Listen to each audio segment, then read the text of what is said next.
I'm a shadowologist from Belgium. I make images with the shadows of everyday objects. It all started a bit by accident because I was sitting on my desk working on a script, and I suddenly noticed that the shadow of my teacup looked a lot like an elephant. So I drew some eyes in it and I took a picture, and people were, oh wow, that's so funny and everything. And I thought, yeah, that's really cool to do something with shadows of objects.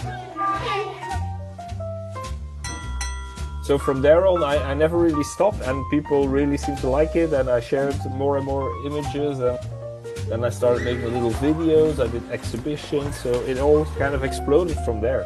I grew up reading a lot of comics the whole time, and when I was 11, I really wanted to be a comic strip artist.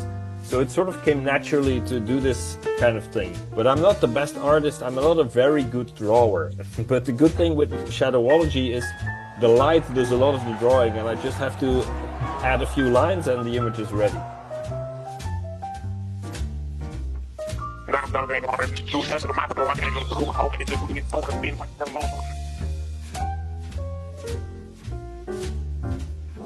That's the great advantage, is that I don't know a lot of other people who work this way with the shadows.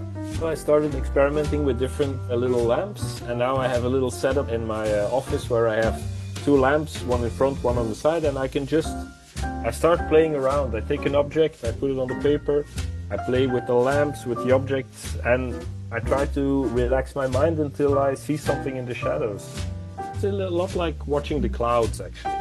Making these shadow images for me is always a discovery.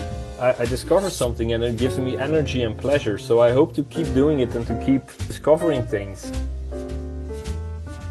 I try always to add a little bit of poetry, and there's a little bit of melancholy in it. I really enjoy making these little soundscapes, making it into little stories by adding sound effects and music. I noticed that a lot of people around the world share my silly sense of humor in all countries of the world. We're all very much alike in our silliness, I think. Just an image, so you don't need language. That's a good thing, and that way it's quite universal. The world can be quite a tragic and sad place, but your imagination can transform it. So I think it's really about the power of imagination.